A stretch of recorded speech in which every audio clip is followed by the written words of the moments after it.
Another day, another basketball stories na naman ang pagkikwentuhan natin.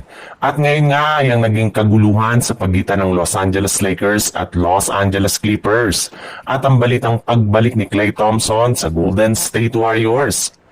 Nagawa nga ng Lakers na may panalo ang kanilang game ngayong araw laban sa Los Angeles Clippers sa score na 135-118 sa pangungunan na Luka Doncic na nagtala ng 43 points. 9 rebounds at 13 assists. Austin Reeves na kumuha ng 31 points at 9 rebounds at si LeBron James na kumuha naman ng 25 points at 6 rebounds at 6 assists.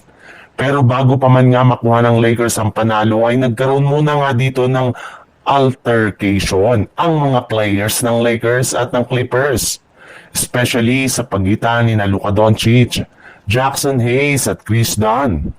Nagumpisa nga ito ng itulak ni Chris Dunn si Doncic matapos ang field goal ng Clippers na hindi rin naman nga ikinagusto ni Luka. Sinundan pa nga ito ng pagtapos ni Dunn ng bola sa dibdib ni Doncic habang sila ay nagkukumprontahan. At dyan nga ay biglang nagalit si Jackson Hayes na sinadyang itulak sa likod si Chris Dunn. Buti na lang ay hindi na lumala pang sitwasyon ng awatin na sila ng kanilang mga teammates. At pagkatapos nga ng nangyaring ito ay napatawan nga ng ejection si Chris Dunn bilang habang isang technical foul rin naman nga ang nakuha ni Hayes.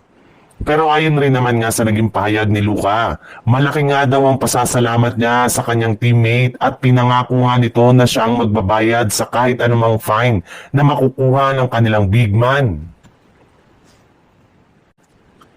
Sa ibang balita naman, dahil nga sa patuloy na pagkatalo ng Dallas Mavericks, hindi na nga nakakagulat bakit nagsisimula na rin naman nga ang pagsisihan ni Klay Thompson ng kanyang pagsali sa Dallas Mavericks at ang pag-alis niya noon sa Golden State Warriors.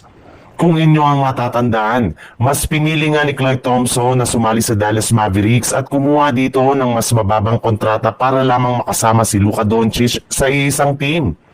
Pero sa kasamang palad, ay ilang games lamang nga dito ang nakasama sa Dallas Mavericks bago ito mai-trade sa Los Angeles Lakers.